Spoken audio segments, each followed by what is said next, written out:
Hey, what's up guys, it's Roy here. So today I have the Spigen liquid air case here for the Samsung Galaxy S23 Ultra. So let's go ahead and get this bad boy out. So if you're interested in buying it, I'll make sure to put a link down in the description for you and give you up-to-date pricing on the screen as well.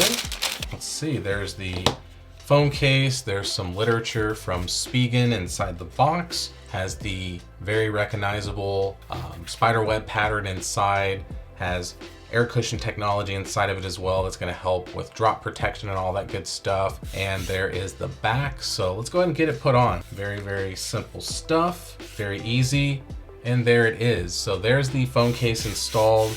Has that very recognizable liquid air back, so it kind of looks like a car tire. The individual lenses are cut out very nicely, which I really appreciate.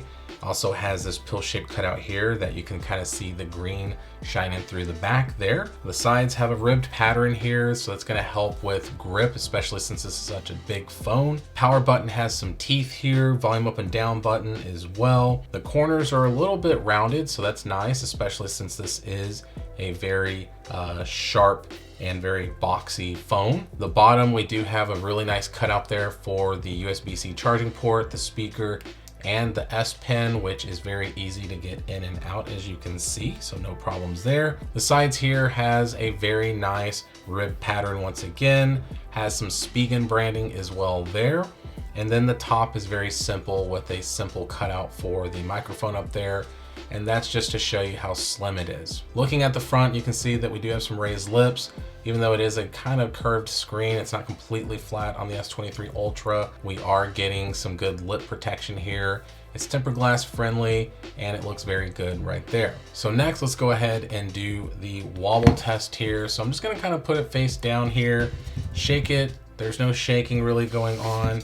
Getting the phone booted up here, but as I kind of do the back, it does have a little bit of a shake going on the corner, so nothing terrible at all. All right, so next let's do the clicky button test real quick. So let's do the power button first.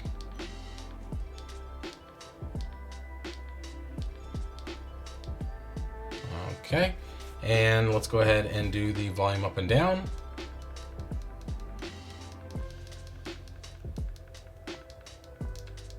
So the buttons are very tactile and responsive, so no issues at all there either. So I will say that it is Qi wireless charging compatible. There's no issues at all with it, and you can totally do contactless payment, reverse power share, all that fun stuff as well. So for the money, guys, this liquid air case is a very slim case. So it's a big phone. You don't want to add a ton of bulk to it, but with the liquid air, it does help a lot, where you're getting that confidence of holding the phone in your hand and just not slipping out of your hand.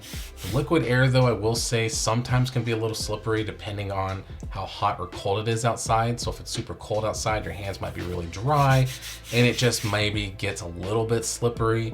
In the summertime, I've known, like with my other liquid air cases, that it does very well. But just wanted to kind of point that out. No fingerprint issues, really no smudge issues, but this material sometimes can kind of show some imperfections, maybe if your hands are oily or if you like just kind of get some like kind of dirt or something on it. So just something to think about. But hit that like button if you like this video. If you loved it, please subscribe, ring that notification bell for up-to-date content. So be safe, God bless, we'll see you on the next one.